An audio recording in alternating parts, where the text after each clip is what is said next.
All righty, my fellow old rollers, welcome to the show. First degree black belt under Saulo Ribiero and owner and head instructor at Iowa City Brazilian Jiu-Jitsu, an all-around badass guy and a personal friend, Jason Clarke. Jason, welcome to the show. Thanks a lot for having me. It's great to be here. Super glad to have you. You may notice my Iowa Hawkeyes hat. We have a bit of a connection. There's a car going to pass here, so I got to mute. Bit of a connection in that my first introduction to Brazilian Jiu-Jitsu came from you, and you are a big part of my origin. As a matter of fact, if it weren't for you, I never would have started. Wow. And so I kind of wanted to talk about that and a little bit, because there are some, and the way that I started that might be good for school owners or people who are going back to. I've never been in a fight except with my brother. I never see a lot, but I wasn't interested in, when was about 8 years old and with the centers of American wrestling. And I consider collegiate wrestling basically the American martial art. I thought if your kid does martial arts and we're going to one of the meccas of the American martial art, you should get them an introduction to it, So I had saved a little bit of money, and I called a bunch of wrestling schools, like small academies, and a lot of these are run by national champs and All-Americans and Olympians and, just really high-level guys. And I just wanted to get an introduction to my daughter.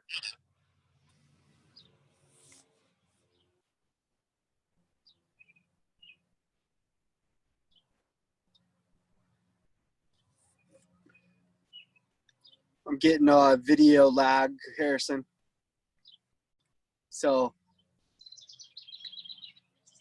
right now the screen's frozen.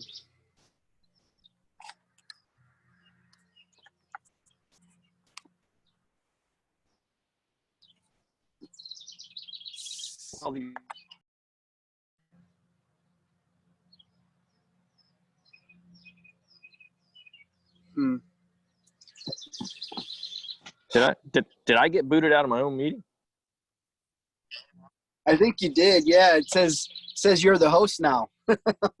Wow. On my screen. So yeah, it looks like you're getting like all max headroom.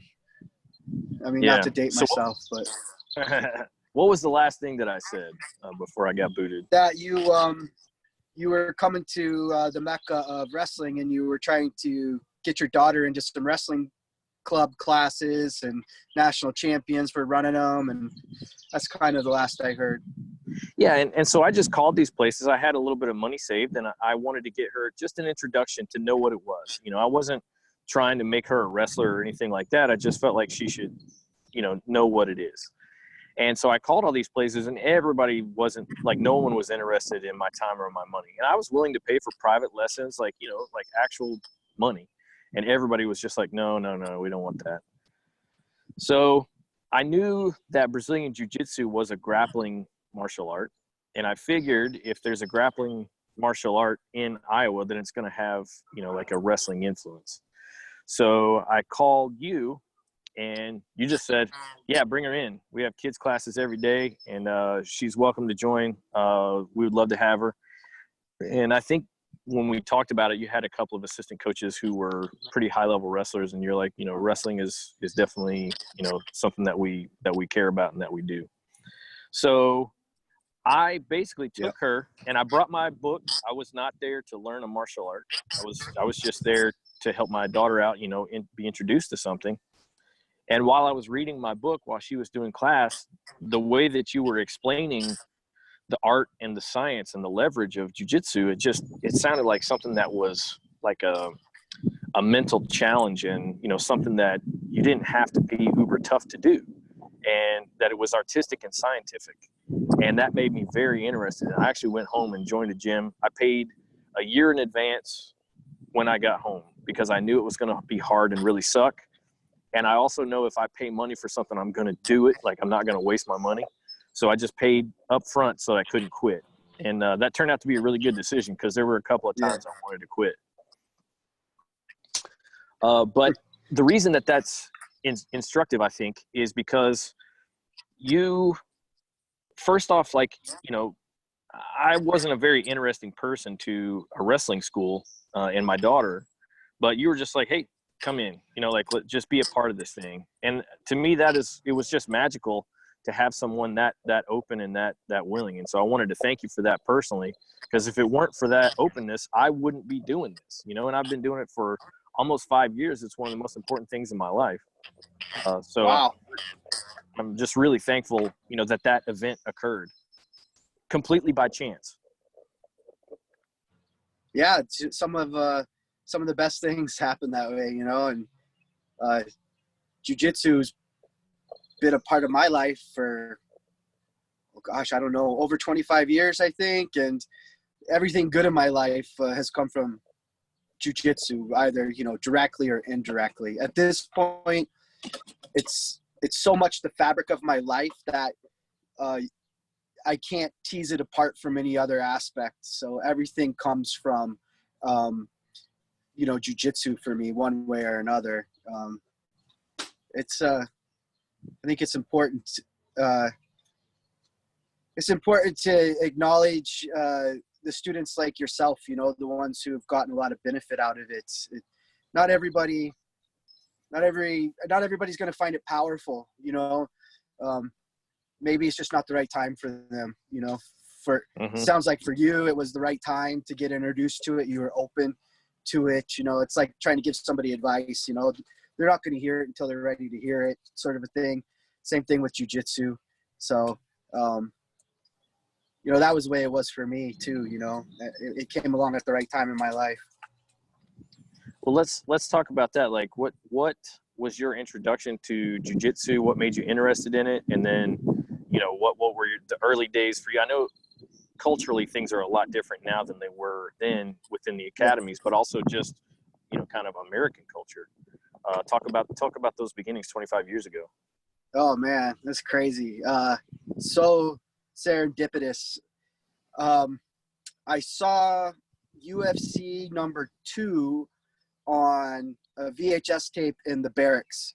It had just someone watched it. I was stationed in Hawaii at the time, and someone was watching it on the mainland on pay-per-view, and they recorded it on their VHS tape while they were home on leave, and then they brought it back. So I saw it immediately, because almost nobody saw UFC number 1, it seems. Right. And that didn't actually get released out on VHS until UFC 2 got released first, and then UFC 1 got released. So I saw Royce Gracie like beating everybody's ass off of his back and wearing a gi and grappling on the ground, and everybody looked like they were bigger and tougher. And it blew my mind because I wrestled in middle school and a little bit in high school. I did karate and kickboxing, and I didn't know you could win a fight off your back on the ground, like, because none of those other martial arts address that, you know. And so here I am. I grab the phone and I call information in Hawaii, and I said Gracie Jiu-Jitsu, and this is like 1994 or something. Man. And I said Gracie Jiu-Jitsu Academy, and they're like, "One moment, please." And the phone starts ringing, and this dude picks up and is like, "Hello." I'm like, "This is Gracie Jiu-Jitsu." He's like, "Yes, this is Helson Gracie." And I'm like, I didn't know who I was talking to at the time, but he said his last name was Gracie, so I figured I had the right thing. And I didn't know that at the time there was only 2 Gracie academies in the United States. One was in Torrance, California, and one was in Honolulu, Hawaii. I just happened to be close to one. So I got on the waiting list to get into the class. It was like a 3-month waiting list. And the rules were, if you missed 3 classes in a row unexcused, you were booted and back on to the waiting list. Because there was so many people that they didn't have to tolerate people not coming to class. You know, the class was packed. There's like 100 people in there. Wow. And I was the only, I was like the only white guy. Everybody else was local. And if you've ever been stationed in Hawaii, you know, the locals don't really like the military haoles, you know. So every local who knew a little bit of jiu-jitsu wanted to beat my ass. And the class was all white belts. The blue belts didn't train with us. There weren't that many of them. They had their own training days at a different location. The white belts all started in a gymnastics school across the street from Pearl Ridge Mall. And so we were on one of those spring floors, and it was the Onzuka brothers, twin brothers, that at the time were 4-stripe purple belts. So it was like, imagine when they started. Like I thought I was in on the ground floor. They were 4-stripe purple belts when I started. And they and this one other 4-stripe purple belt taught our classes. And Helson would come by maybe like once a week. He'd come into one of the classes. We were only allowed to train 2 days a week. And then once we got promoted to blue belt, our training days would shift to another day. But I never got promoted to blue belt there because I kept getting deployed and going on training exercises. So I would have to get permission to miss classes and then come back, but basically start all over again. So, you know, I was a white belt forever. I was a white belt for like 5 years. Wow. Yeah, because I didn't get promoted while I was there. And then I left the military and went back home to Michigan. And back then, all the Gracie brothers were still together as the Gracie Jiu-Jitsu Academy. Yeah. They hadn't really broken up yet. So Helson directed me to a Gracie Jiu-Jitsu affiliate that was in Michigan, close to where I lived. And it was run by a blue belt who was like, you know, he was like a Taekwondo karate guy who got his blue belt, which, you know, made him like the highest ranked guy in the state. Sure. At the time. And there was no black belts around to speak of, and only a black belt could promote you. So that's why people like myself were white belts forever. And eventually, Royce Gracie did a seminar in Toronto. And myself and a friend of mine from this Gracie affiliate, we drove from Detroit over to Toronto and did the seminar, and Royce Gracie promoted me to blue belt at that seminar. And that's awesome. Yeah, that was dope because he was still I think he was still an active UFC fighter at the time. And so I've got the picture above my desk, but the kids who come in nowadays, they don't know who he is, you know. But back then, you know, that was the way it was. Like, I never looked at it as a sport. There weren't any competitions to speak of back then. So everybody who got involved was in it for the fight, you know.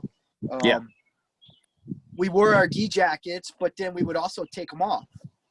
And none of us knew what a rash guard was. We were always shirtless underneath it, you know. And so we would just be like, you want to go like no jacket jiu-jitsu. And sometimes we would call it no gi, but we would just take off our jackets. You know, it was kind of gross now thinking back on it. These sweaty, hairy guys, you know, and we would hit each other too, because it was always about the fight. So like open hand strikes were often a part of the sparring. We didn't know what points were. We just knew, like, just get into a position where you could beat the other guy's ass. That's all we did. And if you could do it off your back, so be it. But, you probably want to be on top. So, it was different kind of jiu-jitsu for sure. It was different kind of people because the training was different. Nobody was there for really like glory or fame or anything like that. It's just everybody just wanted to be a better fighter.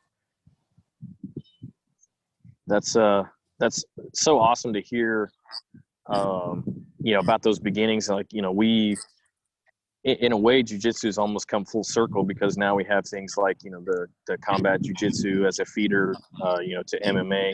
In the beginning, it was purely just like you said, for fighting, and people were doing jiu-jitsu with strikes.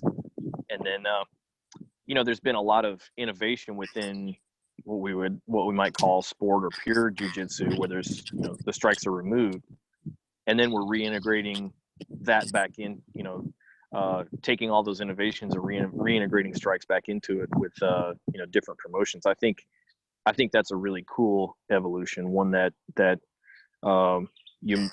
some could say it's gotten away from its roots, but I think it's just, merely like evolving outside so that it can bring those things back in. Yeah, there's something deeply philosophical about the movement that's happening. In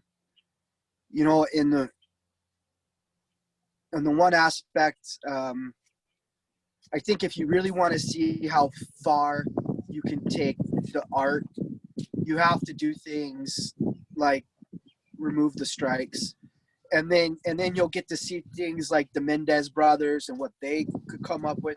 They couldn't come up with that in an environment where we were dropping knees on your face and punching you and go back to, the early UFCs. Look at what Keith Hackney did to Joseon. You're constantly getting, hammered in the groin. There's a lot of these, positions that you wouldn't see. And it would, in many regards, it would be tragic to not get an opportunity to see what's possible, because you get to see what the human body is actually capable of and how it can entangle and intertwine itself with another person in these conditions. And that's beautiful. I like it. It's not where I excel. I excel with a bit more, I prefer more violence. I think violence in its own right is, if you notice my shirt says violence is golden. The violence in itself is a skill that a lot of people are just, if they think they're capable of delivering it, they may not know exactly how. And, a lot of people these days have never really dealt personally with violence, either on one end of it as the receiver or as on the other end as the giver. Violence in itself is a tool that needs to be learned, and the more familiar you are with it, the more you understand it, the less you're going to be afraid of it.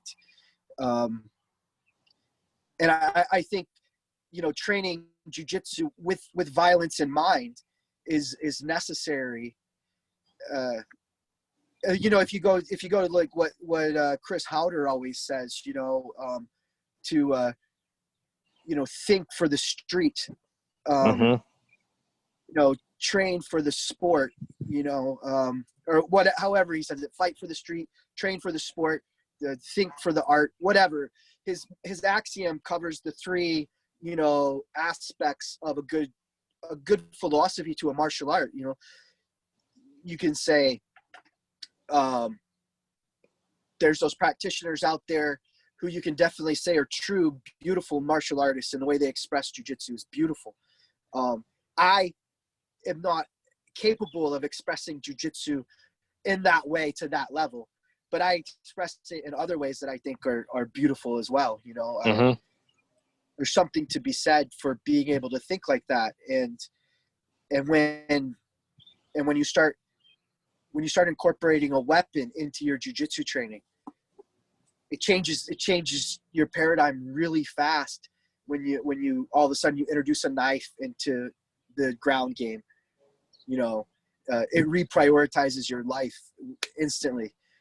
And I think there's something to be said, not just for adding strikes into your grappling, but adding a weapon into grappling. Add a impact weapon, add a bladed edged weapon, add a firearm.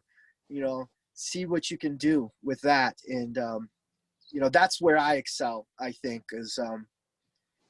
is integrating jiu-jitsu with weapons and close range, you know, real world violence. That's sort of the area that I think I specialize in anyway. It's what I want to be good at anyway. And just for the listeners, these are simulated. It's not actual guns and knives. It's you're not out there wrestling with 9mm.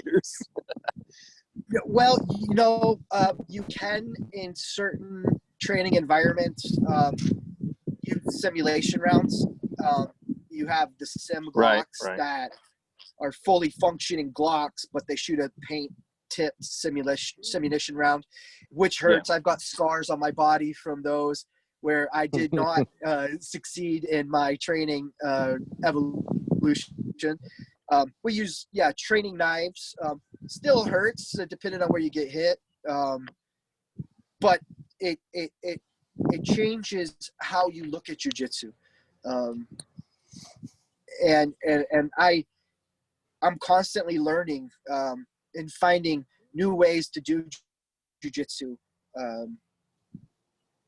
You know, it's not getting old for me, thankfully. You know, I'm not bored with it.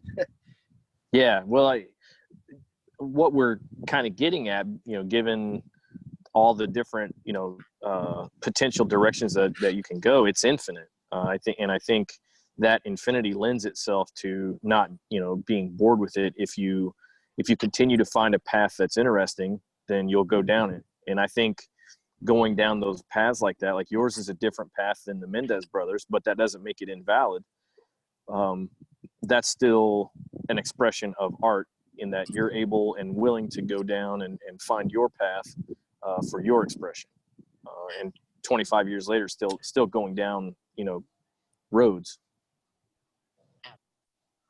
Yeah, I don't view jiu-jitsu as anything other than a concept.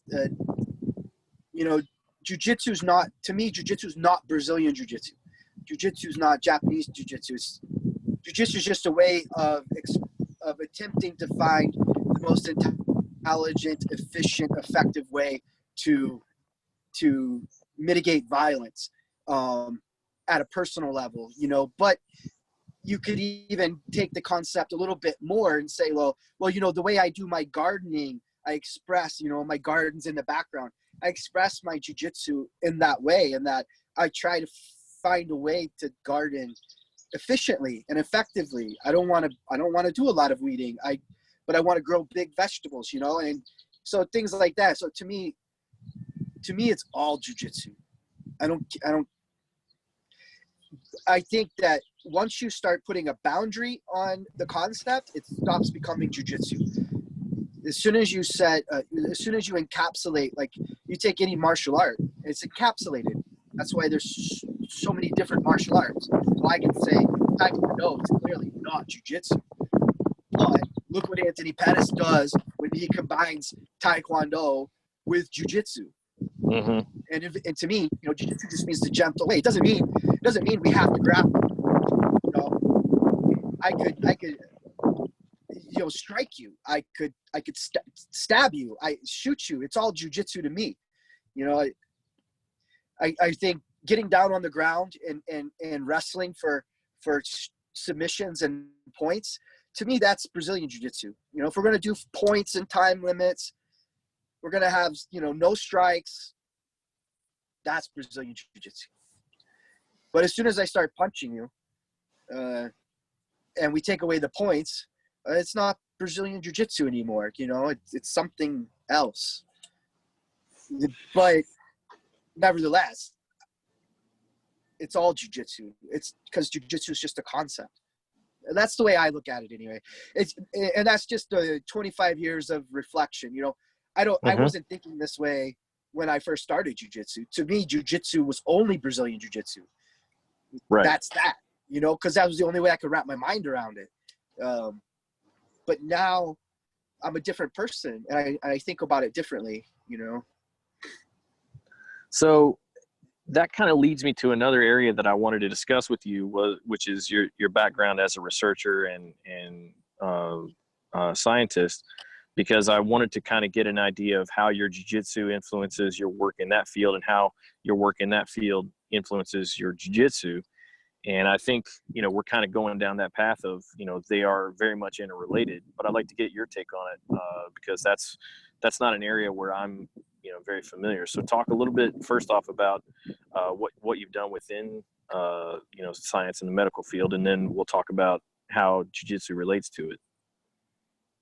Well, I don't do it anymore.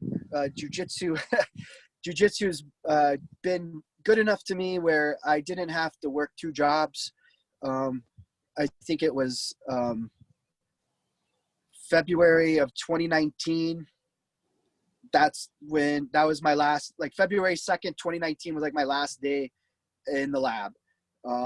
So I'm a full-time jiu-jitsu instructor now, but for a long time, I was working a full-time job doing research and teaching jiu-jitsu and running that. And that's, you know, it's very hard to do it that way. I'm glad I don't have to do it that way anymore. But what I did is I specialized in molecular biology, specifically kidney development, both normal and abnormal kidney development. And I wound up by accident stumbling onto a project that nobody else in the world was really focusing on at the time, and it was a birth defect commonly known as Potter syndrome, but it's Potter syndrome isn't a very accurate term because there's a very wide range of birth defects that could fall in and be classified as Potter syndrome. But I was specifically focused on the one where the baby was not born with any kidneys, bilateral renal agenesis. And that's not survivable. And nobody was attempting to find the genes. It was a very complex project. And so I started a website, and I started a human research project collecting DNA from families all over the world. And right at the end of 2018, we found the gene. And I started the project, I want to say in 2005. So it was like a 13-year long project from start to finish. And we found the gene. There's probably more, but we did find a major culprit. And now that can be used to provide screening and give good genetic counseling advice to people who want to start families who might be having issues with those, birth defects. And it's off and running somewhere now, and the project's been turned over, and I think it's being run out of still University of Iowa has a component of it. University of Rochester, New York is running a component of it. But the thing with doing molecular biology, most of the results that matter for the molecular biologist are abstract. You can't see them directly. It's a process that you have to enjoy the process, because you're not going to be given a big flashing sign, like you did it, this is it, because everything's at the molecular level. You're never going to see it really, directly. Everything is an indirect, visualization of a protein or a molecule. And it's a very unrewarding as far as professionally unrewarding for a person at my level. I didn't get sent off with a big party or a gold watch or anything after 20 years of research. It was just, all right, have a good one. That was it. And, but the analytical mind and I embodied the scientific method every day in that lab at everything that I did. And having that analytical, critically thinking mind has allowed me to develop a way of viewing martial arts, especially, you know, in the day and age of videos. I've got another Instagram project that I do where I break down videos and I come up with basically laws. I call them the laws of combat, that you can apply as a filter in your own training. And when you watch videos of people doing demonstrations, you know, it's like, it's basically a BS filter. And it keeps you on track for your own training. It could hopefully in the end save you time and money. So you're not off, you know, hey, if you want to do Aikido, that's great. But if you're doing it because you think you're going to that's an effective form of self-defense in a real world, you know, situation, you would be mistaken. You're being misled. But if you're doing it just for the sake of a physical activity, just for the sake of the art, and you know that's fine. I don't like seeing people get scammed, you know. So and you see it a lot with, you know, especially people who insist on being called a master, you know, and they're cranking out YouTube videos and they're very flashy, and it's like, that would never happen. It's like I've done real hardcore training, you know, with resisting people, and like, that's not going to happen.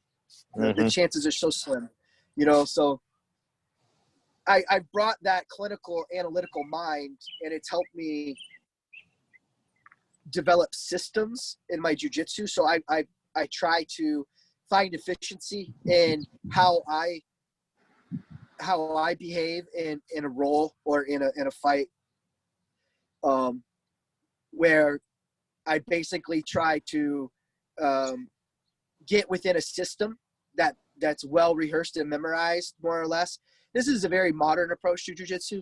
A lot of the high-level competitors are going to function within systems, and I like to develop these systems, and I've found success in teaching them to other people.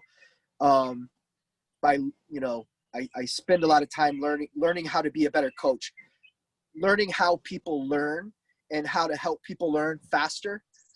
And that's where I spend a lot of my time as a coach and an instructor. You know, that's like the next level for me is, to me, like, I'm not out to create world champions, because I'm not really interested in a lot of competitions, you know. I'm out to create well-informed people who can protect themselves. I don't think you have to be a black belt to meet that criteria. In fact, I think a black belt is an overkill, but it is it's just what happens when you don't quit training. It's like, because self-defense is a perishable skill, you're going to need concurrent training. And if you just keep up your concurrent training, just one day you're going to go in and you're going to come home a black belt as a consequence of not quitting. You know, that's what happened to me. Like, I didn't set out to be a black belt. Like, I mean, I thought black belts were magical wizards when I first started, you know. And I wanted to be a magical wizard, I guess you could say. But I never thought it was going to happen. And I never set my sights on it. I never set it as a goal, like it has to happen by a certain time. Just, I like jiu-jitsu. I like training. I like fighting. So it's just a natural consequence of not quitting, you know, just showing up and doing the work. It's, you know, and that sounds a lot like that sounds to me a lot like the project in molecular biology. If it took 13 years to find a gene that was a major culprit in what you were looking for, and you know, you're going to have to go down a lot of you know, like roads that are dead ends, you know, in order to find that, and to stick with it for 13 years. Yeah. So to stick with that for 13 years with no result, and then, like you said, even finding it, you know, the day that you retired from it, they're just like, well, have a great day. You know, it's great seeing you. The reward is all inside. Like, it's completely, you know, internal, within your own heart and your own mind. to me, that sounds a lot like what you're describing as the jiu-jitsu journey to become a black belt. Like, you just don't quit, and then one day you're a black belt. And if you set out thinking, I must be a black belt in blank amount of time, well, then you may find yourself way more frustrated, and you may not find that gene, so to speak.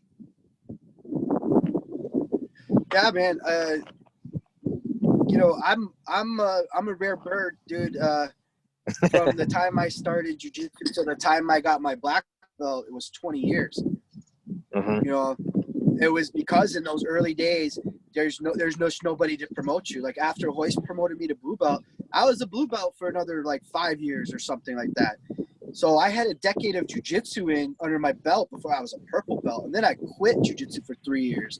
Then I started up again, and so I've been in every position, and it was one of those things where it's like, yeah, okay, I stopped jiu-jitsu for 3 years. We all have our dark moments in our lives and our valleys and everything, but I got out of it and, you know, started training with Saulo, and from my purple belt to black belt was all under Saulo and Shanji. And when I was in the lab, I was the manager of the lab, and my job was to look at everybody's resumes. And I tell you what, dude, if you've got a belt rank in jiu-jitsu, you should put that on your resume, because that means something. Because jiu-jitsu's a martial art that's gonna test your resolve. It's only a certain caliber of human is going to make it to blue belt, and then only a certain caliber to purple belt, and on like that. And if I have to apply for a job again in the future, yeah, I would put it on my resume that because you never know who's going to read it and what they think about jiu-jitsu. They're probably not going to think anything bad about Brazilian jiu-jitsu if they know anything about it, but you never know, because there could be someone like me. I was a black belt laboratory manager, and if somebody applying for a job said, "Oh, I'm a blue belt in jiu-jitsu," like, all right, well, I already know what kind of person you are. Like, you can take a challenge and you're going to persevere. You know, you're gonna figure it out. You know, so it says a lot, and I think, you know, that's just a quality that I usually have with the parents about what they want out of their kids. You want grit. You want toughness and perseverance out of your child. You don't want them quitting just because it gets hard. You know, and you know, just read Angela Duckworth's book, you know, Grit. And in that book, it's on audio as well. You know, she recommends doing one hard thing every year. You know, every family member's got to pick a new hard thing for a year. That's why even my kids, they sign up for a year at a time. So it's an arrangement between the parents and the kids and myself. It's like, nothing good is going to come in less than a year. You know, that's going to last for a long time. It takes me at least a year to get your kid on board with what we're doing, and then to start getting good results by the end of the year. It's their second year that they start where they're really going to, you know, be a much better version of themselves. A lot of people aren't willing to accept that. I lost your video feed, Harrison. I'm back. Sorry. Yeah, there you go. So a lot of people, parents, aren't ready to accept that. You know, definitely kids aren't, but if you start with them young and it's enjoyable, you know, yeah, probably me being in jiu-jitsu had something to do with not having a problem working for 13 years to find a gene. You know, I think it had a lot to do with that. That's fascinating, because we're talking about how that, you know, that year-long commitment with a kid helps them, you know, like, it's an agreement between you, the kid, and their parent that, you know, we're going to do this for a year. And for my old rollers, you know, the same thing. This is maybe one of the elements of maturity. We're not, you know, walking onto the mat our first day, I think, and thinking that we're going to be, you know, like, badasses. Like, we're going to have to own it and do the work and, you know, put the time in. And it's fascinating that what you're saying basically applies to kids too. So like old rollers and little rollers, like we're all in the same boat. Yeah. We just have different aches and pains in the morning, you know. Little kids have none. But I think there are differences between adults and children students. Obviously, there's more similarities than people who aren't instructors may not realize. You know, I will take the way that I teach a move or a concept to children that's having success, and if I'm getting a sticking point on that in the adult class, I'll bring that methodology into the adult class, and it'll stick, because the way we learn, you know, especially as we're older, we're not, our minds aren't quite as plastic as they were when we were children. So actually speaking to the older student a little more simply, like you would a child student, isn't always a bad thing. I'm not going to belittle you. I'm not going to, you know, degrade you. I have respect for you as an adult. And I'm not going to talk to you in a little kid voice, but I'll use the terminology. I name things after animals a lot in the kids class, and I'll just carry that naming methodology in. I like to keep teaching a move to a child less than 5 steps, preferably 3 major chunks, but no more than 5 steps. And if I can't break it down into 5 steps, I need to reevaluate what I'm teaching them. And I'll take that same teaching concept to my beginner adults. You know, never teach them a move that requires more than 5 steps. And then never teach more than 3 moves in one night. And those 3 moves must be somehow interconnected and provide a context for each other. And that's a problem when you start jiu-jitsu. It's like, if they don't provide you with context, you're going to wonder why the hell you're rolling around on the ground in the first place. It doesn't make any sense. That was the way it was with my class, you know, my first class. Uh-huh. Oh, I forgot to mention, my very first class, I got my elbow dislocated by an arm bar because they had me spar at my very first class, starting from the knees, and I was going with this little Hawaiian teenager. I was like 18 or 19 at the time myself. He was like 16, and he had like 6 months of jiu-jitsu, which is a lot compared to 0. And he quickly pulled guard. I did the dumbest thing. I had my hands up by his throat, his chest, and I stood up as he was kicking the armbar over his leg over my head for the armbar, and I stood up just like Hoist Gracie and Jason DeLucia, UFC #1, and my elbow got bent backwards and it popped, it dislocated, and I was out right away. And then, but that's what made me fall in love with jiu-jitsu. I was like, it works.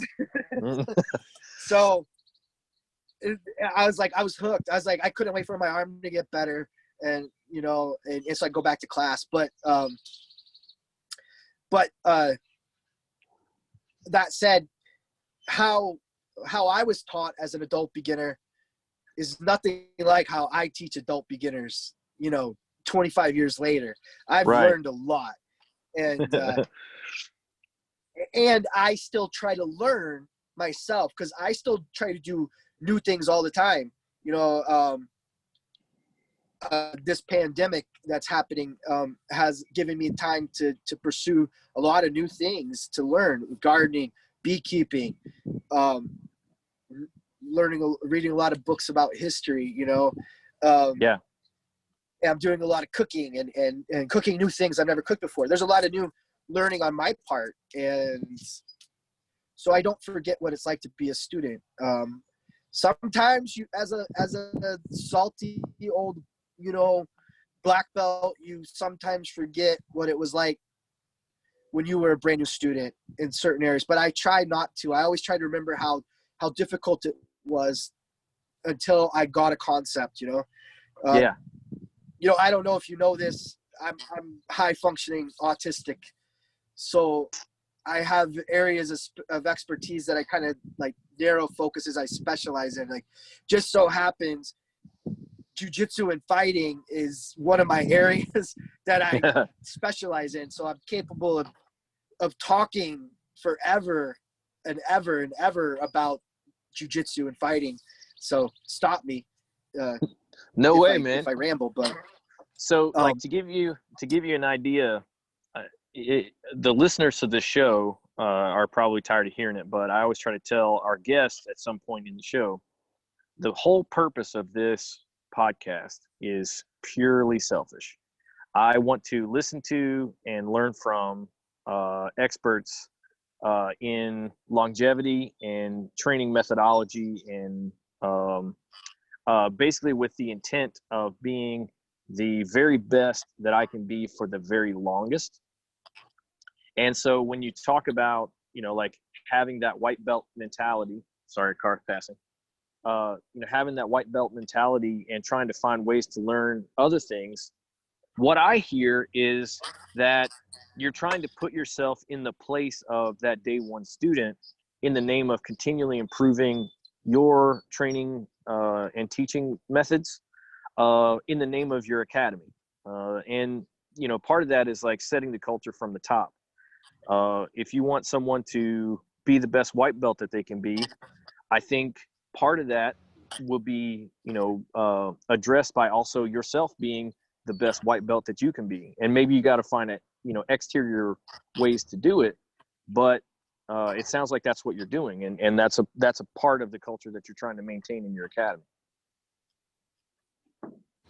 Definitely. For instance, I don't call my academy a gym.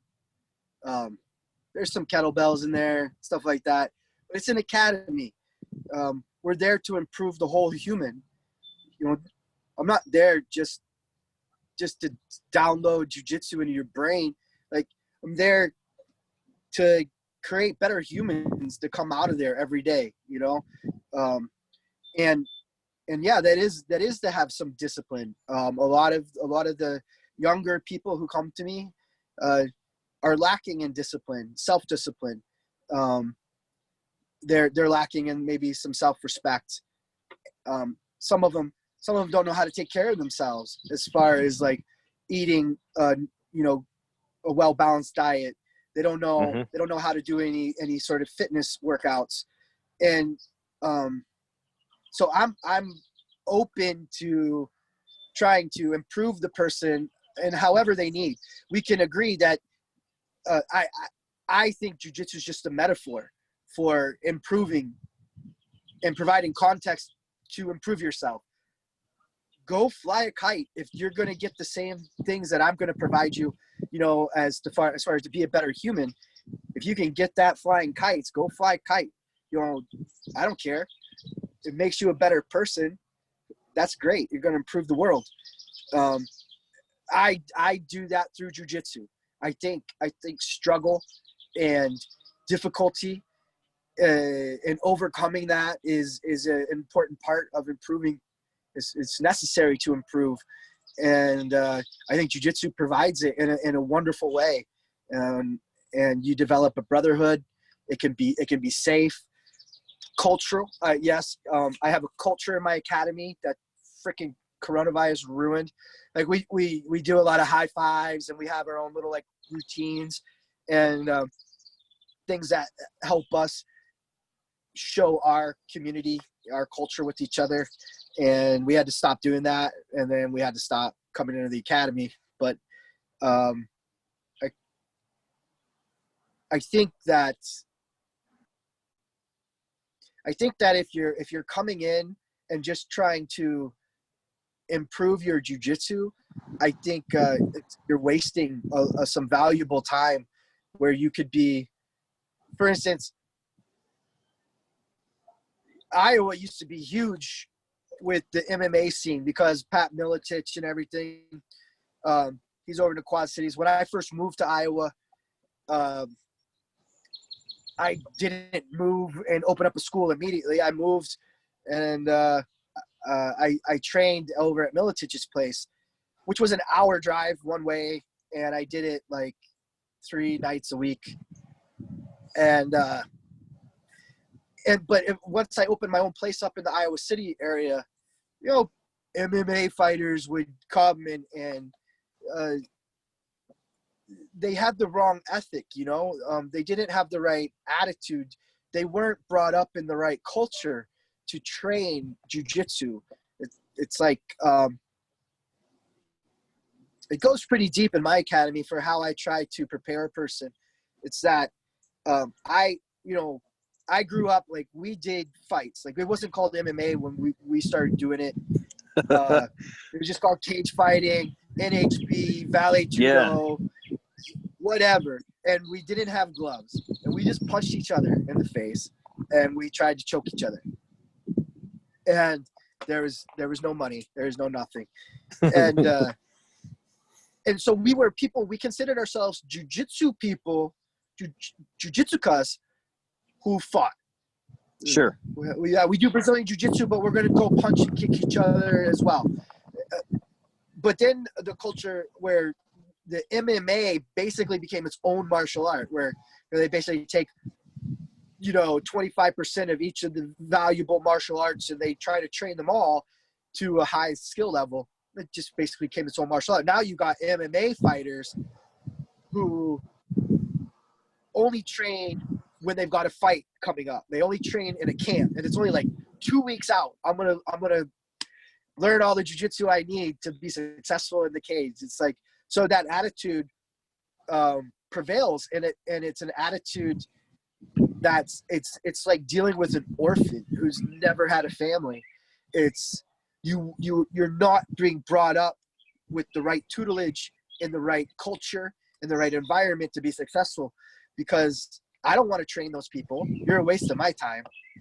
My students aren't going to get anything out of it but maybe injuries, and I have an obligation to protect my students. So you're not welcome on my mats if I feel you're hazardous. I don't care how big your fight is. It means nothing to me. Meanwhile, I've got my own students who go do those fights, but they don't consider themselves MMA fighters. They just consider another aspect of them on their jiu-jitsu journey. It's like, and if they do well at it, then so be it. But they always consider themselves jiu-jitsukas first and foremost. And because that is a concept, and there's that we've got a culture around, they benefit more than just being good at strangling people. They're good people, and they're getting disciplined. And my children, every month we have a topic that we go over that's considered a life skill. This month it's confidence. Last month was gratitude.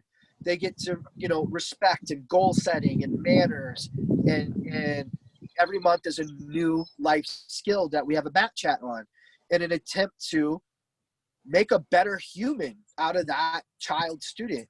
I don't care if that student stops doing jiu-jitsu to go do something else. That's not going to break my heart. As long as I had given them a good push in the right direction to be a better human through training with me, I feel good about that. And some of my students who have stuck around and been with me for a while, like some of the kids who have made it up to adult level, you can tell that there's been a good influence on those kids having grown up in our academy. And so that's why I call it an academy. And it does take longer to text it to people, academy, when I could just text gym. But I do it as an act of discipline, that I'll meet you at the academy, because it's more than just a workout. We're going to be better people after we strangle each other today. We leave that place much better than if we would have went to 24-hour fitness and just, got our pump on. At least that's what I think anyway. Yeah. And, you bring me, because when we talked about culture and stuff, and we've talked about some of the early days, and, this idea of obviously Iowa does have a big MMA, lineage from Militich and others. The idea of somebody basically just trying to get a fight and maybe get famous versus being a martial artist. It sounds like you're trying to teach the martial artists, and if they happen to fight and get famous, that's fine, but that wasn't the primary goal of the academy. Yeah, correct. You know, I see little value in somebody having a world championship or a lot of gold medals hanging on their wall when they don't know how to mitigate a close range interpersonal violence issue, and then they just get knocked out with one punch because they didn't know how to read the body language. They didn't know how to keep their hands up in a defensive stance, so they didn't get sucker punched in the first place. And they didn't know, right? I see little value in those medals on the wall when the person's laying in the parking lot unconscious. So you don't need to be a world champion to handle that situation. You don't need to be a black belt to handle that situation.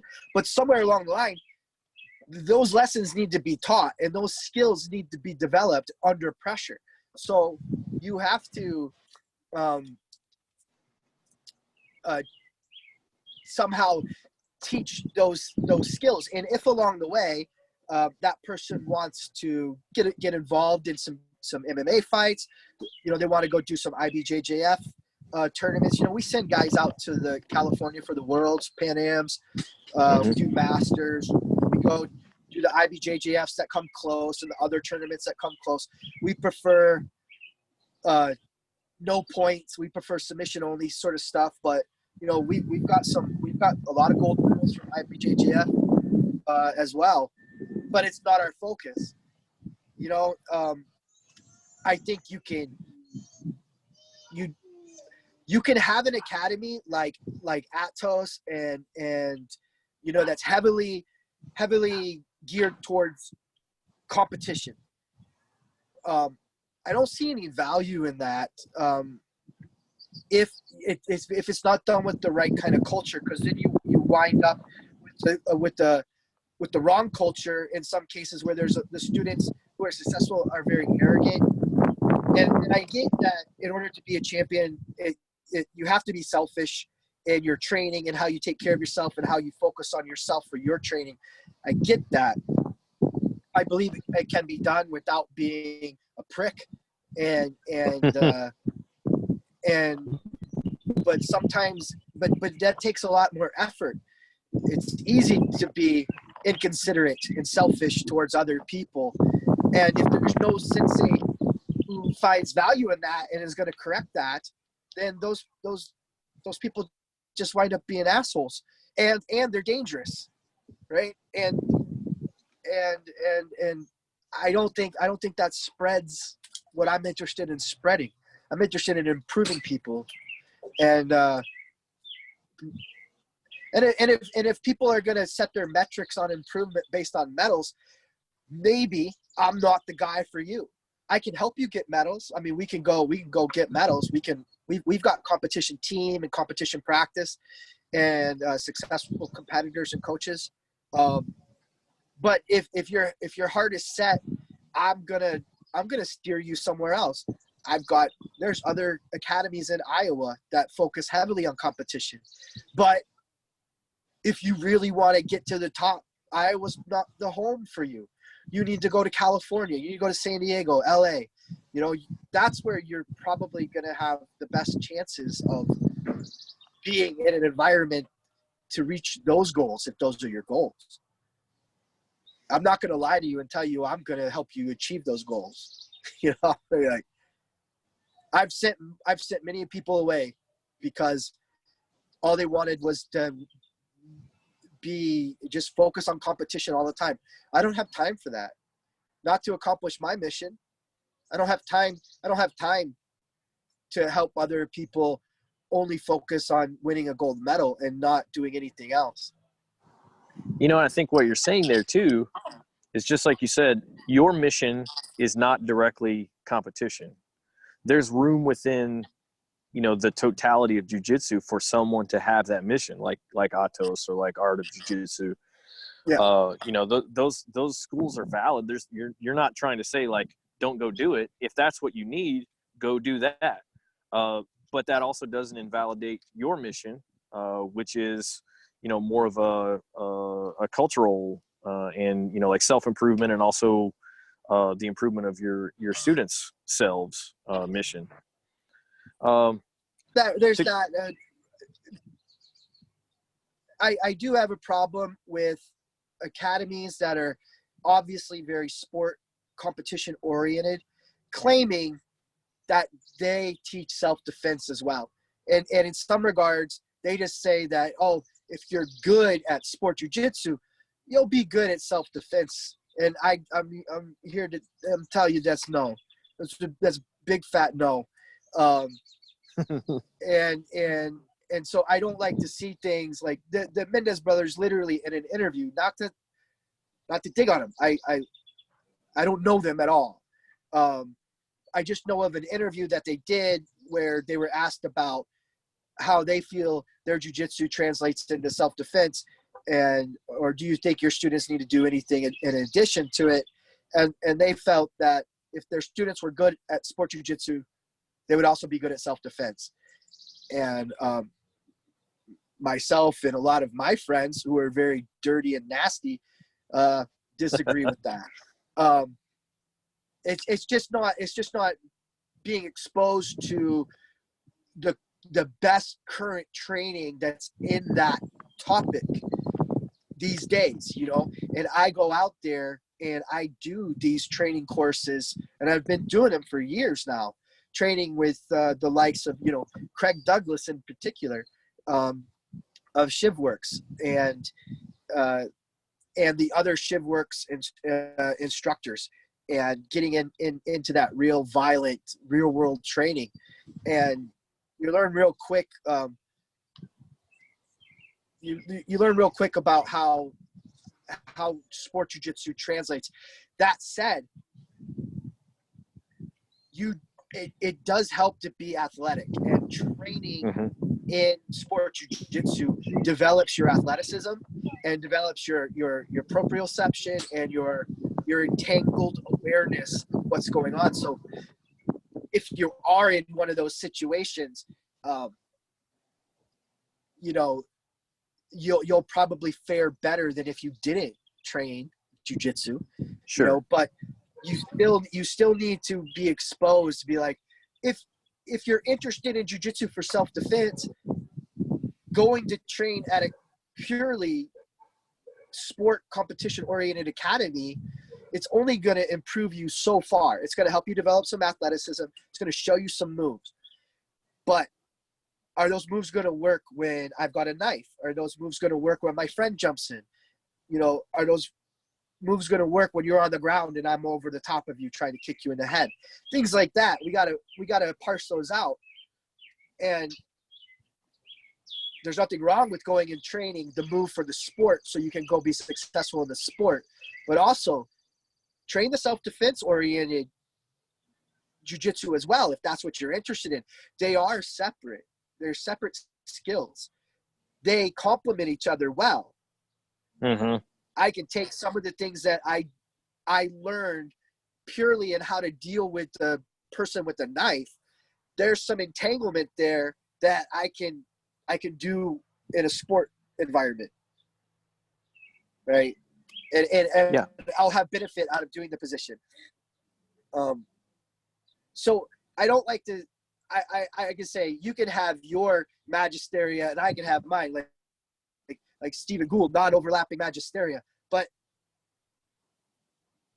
when I claim that I can make you a black belt world championship, I'd be lying. I'm not capable of that. I'm not a black belt world champion, and I don't think I would be able to produce one. It's not my interest. It would require a lot out of me to produce, to turn you into a black belt world champion, especially if you're not a black belt. If you're a white belt, that means I got to invest a lot of my time in you specifically. And so when people, it doesn't happen often. Every once in a while, somebody is like, I just want to be a world champion. I'm like, my friend, you could be on our competition team. I'm going to tell you, I'm going to teach classes where I'm going to teach you how to use a knife defensively. I'm going to teach a class where how you defend against a knife when you don't have one and you can't get away from the person. You know, we're going to have those classes. I'm not going to teach you the berimbolo, you know, and if they don't like that, I give them the website to the people down the street. Go down there, dude. But if the people down the street who are sport oriented are telling their students, yeah, we can teach you, self-defense. I don't know what they're saying down the street for me, but yeah, if I a see what sport you're saying. academy Like, was saying that, it wouldn't be truthful. yeah, you're basically saying your mission, your goal is not that. It's not an invalid mission. You just don't want those who are purely training for that purpose to then be saying that they're covering your mission as well when you're trying to specialize in that element. Well, it's just misleading. I don't like to see new students get misled. You know, I personally felt, honestly, there's been times in the martial arts world I felt like I've been misled, and I didn't really understand the scope of it all until I got to experience it all. Then I could take a step back and look at the encapsulated martial art and be like, well, that doesn't really address what I was interested in addressing. So now here I got to go learn more stuff. And another blind alley. Don't lie to your students. Don't lie to your students just so you can market, when things get rough and like violence goes up in your community, and then you'll see all the martial arts schools saying they teach, self-defense too. Mm-hmm. I don't know if it's truthful or not, but that's all I say. I try to be honest in what I can provide the student with. I don't want my students to feel like I lied to them. Not all instructors aren't good for every student, Right. There's room on the mat for everybody. And there's a mat for everybody.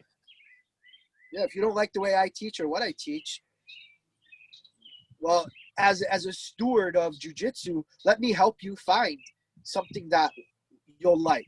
I can only do so much, but I can point you into where the other academies are. Go try them. If you don't like them, come back. I love that sentiment, and I actually think that's a good place for us to wrap up, because there's a couple more things that I wanted to explore with you, but we've eaten up a whole lot of your time, so I want to have you come back so that we can explore those areas. But for now, if someone wants to reach out to you or get in touch with Iowa City BJJ for some training, some of the weapons training or anything like that, how would they find you on the internet?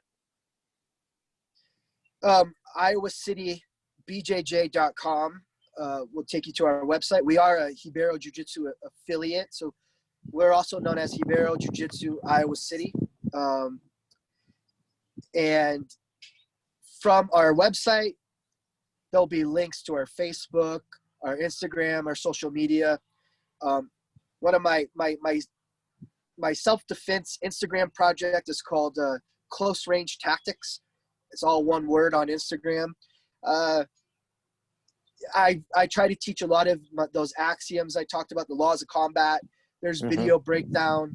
I haven't been incredibly active pandemic-wise. I've been doing a lot of Zoom classes and things for my students. So when you go there onto the website, you could also reach out to me. The email is on there to get in touch with me. We're not signing up new students until we can get back on the mats. Sure. We're doing Zoom classes for our current students. I don't know if you remember at our academy, we had 3 large wrestling mats that we had strapped to the wall. I do. We took those down and we cut them all up and gave them to our students so they could train at home. Yeah. And we, help them make grappling dummies and stuff like that. And so we've got some pretty good Zoom classes going on. Thankfully, that would be the best way to get in touch with me. And then once we can get back on the mats, you'll be able to schedule a trial lesson online. And we also have a LEO, a law enforcement officer scholarship program. So local LEOs and state troopers if they meet the training requirements and buy a gi from us, they train for their first year for free. And then that's so if they awesome. want to stay on board with us, we'll give them a discounted tuition for their subsequent years. But we just want them to train, 2 to 3 days a week with us. And if they meet those requirements, they get a year of free training. Well, Jason, that's fantastic, and I'll be sure to put that in the show notes so that any law enforcement officers around Iowa City can know about that. Thank you so much for your time, and really, really appreciate your insight. Yeah, man. I told you that I'll ramble. I'll ramble about jiu-jitsu if you let me. So I'm sorry. I'm sorry I ate up and didn't get to everything that you were interested in talking about, but. No. Everything you said was awesome. Let me pause the recording here. All right. And